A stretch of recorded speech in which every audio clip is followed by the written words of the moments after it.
Thanks everyone. Welcome to our final cabinet meeting of the current administration and the last one in April.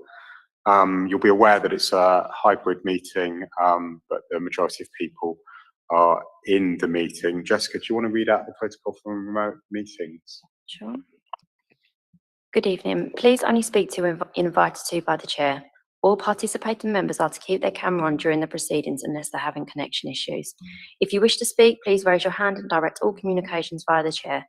Please ensure officers remotely attending that your mics are muted when you're not speaking. If you're referring to a specific page or picture in the report, refer to the page number. If you're having technical difficulties, please use the chat function in the Google Meet to alert the meeting. Please do not use the chat function for putting formal questions to the committee or to make other comments. Any persistent disruptive behaviour will result in removal from the meeting. Thank you. Thanks, Jessica. Much appreciated. I just wanted to open with a few very, very quick remarks. One, obviously, is a huge thanks to the Cabinet, whether they were here for the full term or joined during the term. None of the things that we do across the council and the political leadership that you've shown would have been possible without your service. So incredible thanks from me as Mayor. I think more broadly, we know local elections are only 2 weeks away. I think all of us involved in the democratic process wish the staff teams that are involved in those elections that they go well, and wish all the candidates, whichever political party they're standing for, all the best of luck in a really important set of elections for our local democracy. Notwithstanding the elections, we still have business to get through this evening. I did just want to highlight, it's in the RFP paper, but the council is also using the discretionary scheme to extend the £150 payment for low-income households to bands E to H. That's an expansion of the core government scheme A to D. And I really thank the work that Councillor Chapman and officers have done to come up with that discretionary element of our scheme. We're also extending the £150 offer to residents on universal credit or housing benefit, but not liable to pay council tax because their landlord pays that on their behalf, which I think again is welcome for vulnerable households. And we're dividing the remaining discretionary budget between households on CTRS, which gives them an additional one-off payment of £30. So households on CTRS will get a total of £180. And that means that nearly 22,500 low-income households in Hackney will receive more support to help with the cost of living crisis. The remaining element of the discretionary fund is going to be held back for those that move into the borough or have complex cases during the course of the year. So very welcome. I did also want to pay tribute to two Hackney icons. I think it'd be fair to say that we have lost in the last couple of weeks. Sadly, Nat Matthews, who was a social welfare lawyer who spent nearly all of his time and career at the Hackney Community Law Centre, lost his battle against cancer a couple of weeks ago. And I think, I know very close to Dawn and her service, but many of us have seen his impact during our time as a councillor. And he was also, I think, a true social justice hero for community law in general, beyond the borough and that movement. And whether it's legal representation to rough sleepers, the heavy caseload that he took on as that senior welfare lawyer at the law centre. I know colleagues that are probably going to watch this or see it reported will have known that he had worked all hours of the day and night. He had a huge commitment to mentoring new lawyers, including those that volunteered at the start of their career at the Community Law Centre. I'd just like to quote Councillor Ian Rathbone in his chair of the Hackney Community Law Centre capacity, that his legacy lives on with literally hundreds of lawyers who have worked with him, been trained by him and supervised by him, and a different view of what justice should be to those in the legal profession. Friends and colleagues are currently fundraising for a memorial bench in Hackney and a memorial plaque in Streatham, and excess funds will be donated to the Community Law Centre. I made my own donation this afternoon, and I know that all of our condolences will be going to his family, friends, and colleagues, and I've made known publicly, but I wanted to do it at our last cabinet meeting.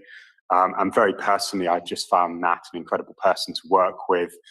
When you knew he was involved in a case, you knew that residents would get the very best legal advice and very best support. And I think we've said time and time again, we really value the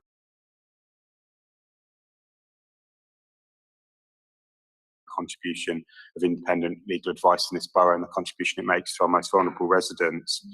I'm also very sad to announce that our former councillor colleague Van Vu passed away last week.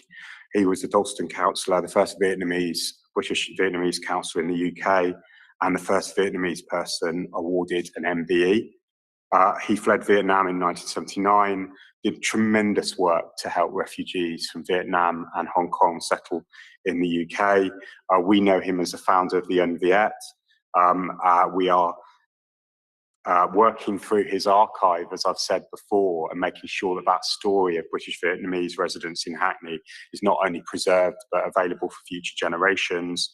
And I do think it is a lasting legacy of the work that we're going to do to bring that community building on Englefield Road back into use as well. It's just a tragedy that he's not seeing those projects through to completion. And I'd just like to extend my condolences to his daughters and son, and hope that in the future we'll be able to obviously recognise his contribution in a more formal way. But the news came quite suddenly during the course of today. So I hope colleagues will join me in those condolences, and we'll move on to the main body of the meeting. I've got apologies for absence from Councillor Woodley, Councillor Maxwell, and Councillor Moima. Are there any other apologies? No.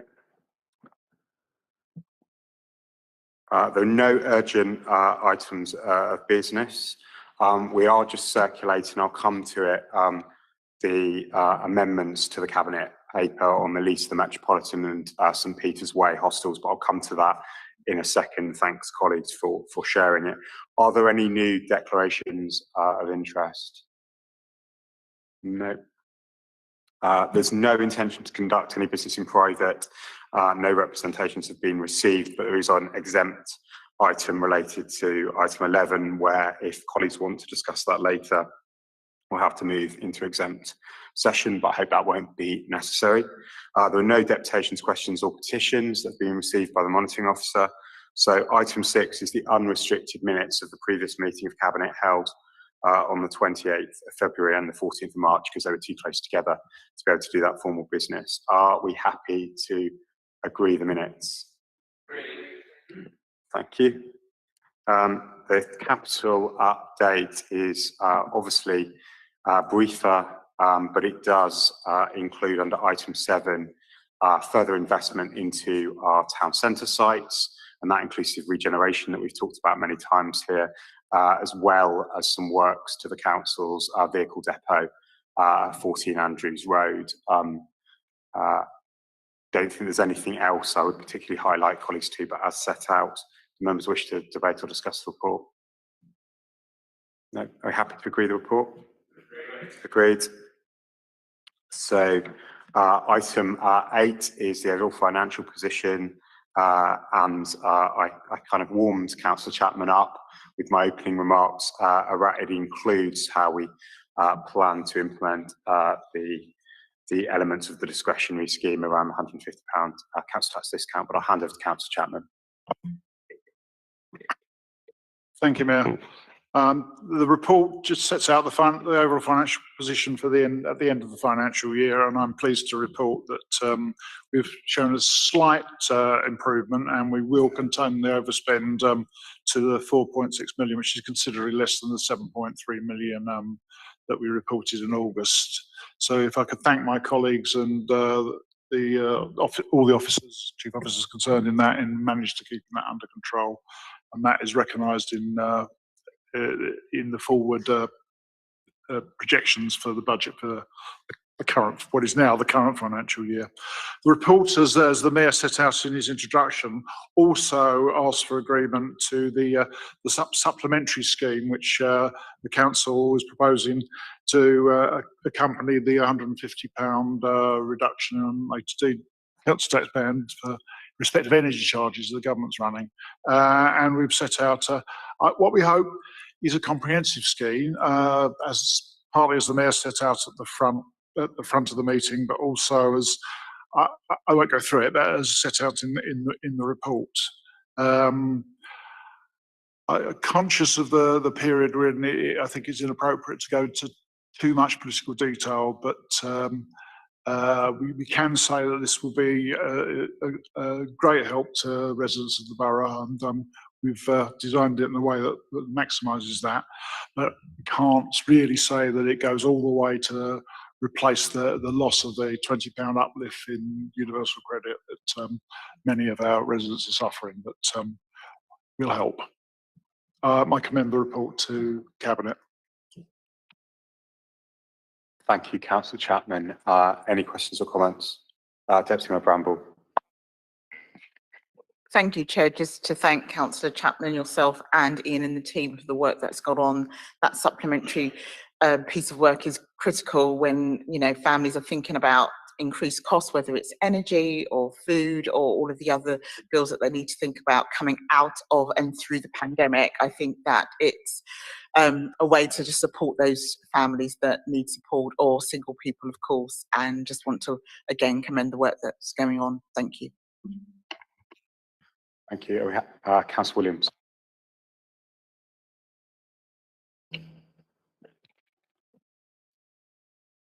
I just wanted to also welcome the paper. It's incredibly important and a key strand of the work that we'll be doing on poverty reduction as the cost of living crisis starts to impact our residents. So my gratitude to Councillor Chapman for leading this through and doing an incredibly important piece of work, as well as, of course, our finance team.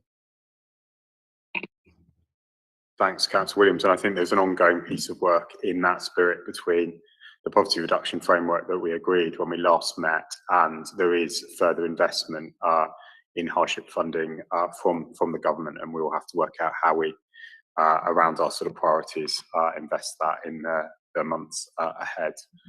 Beyond that, are we happy to agree the report and note the thanks? Agreed. Thank you. So item 9 is the lease of the Metropolitan and St Peter's Way hostels for general needs temporary accommodation. It's a paper in both my name and Councillor Etty's. I have circulated an amended version of the final report, and I'll just go through now the amendments and the overall framework, and then maybe hand over to Councillor Etty. And thank you to all the council officers that not only did the work on the original report, and I understand that some of the refurbishment is already underway, which I know is very welcome, but also met with ward councillors and helped with the amendments this afternoon.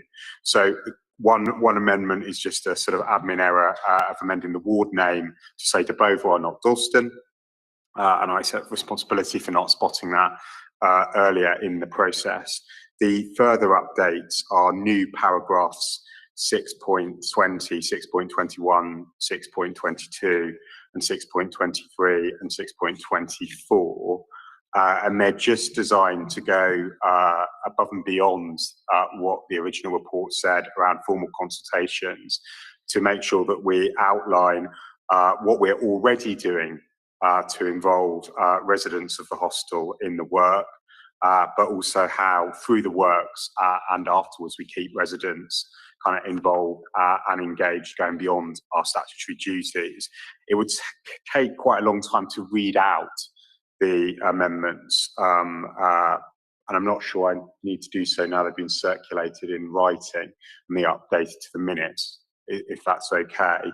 But as I say, they just enhance that offer for residents, making sure, as was clear in discussions today, how the council's in-house team will be working with those residents, ensuring quality and a dialogue around any issue residents face. And I think that's really important going forward.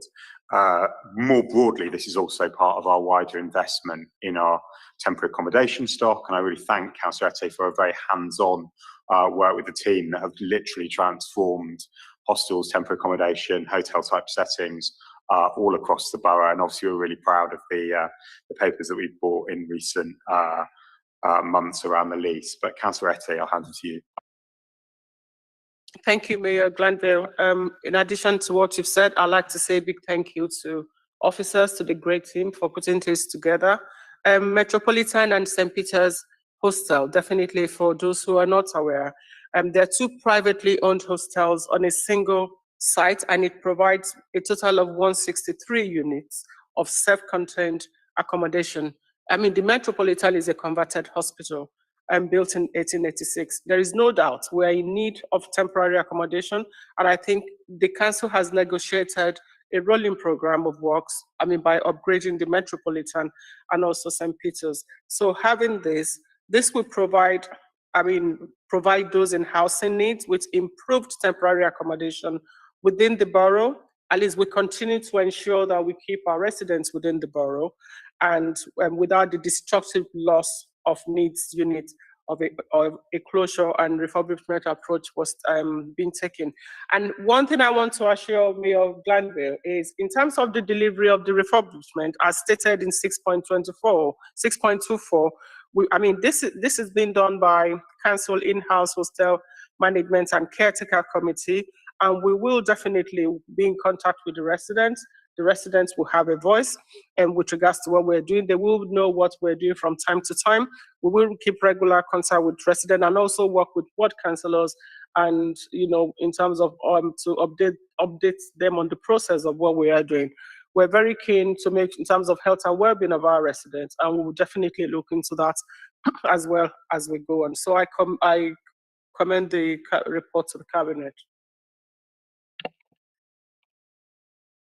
Thank you, Councillor Ette, and just to build on those final parts of the remarks, obviously we've seen across the hostels not just the investment in the buildings and the rooms, but the provision of facilities around Wi-Fi and laundry facilities and community spaces, and the very newest hostels obviously have those built in.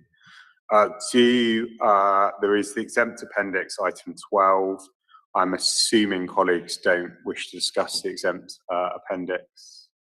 So we're happy to take it as a bundle now. Any other questions or comments? So it's as amended, amended to the ward name, and then the new section on consultation and engagement with residents between 6.20 and 6.24.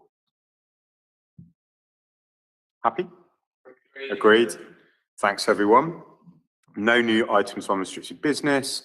We don't need to exclude the press and public because we've dealt with that earlier. No other business at all, I don't think. So we have made it to the end of the 1822 term, and thank everyone for coming this evening. Thank you.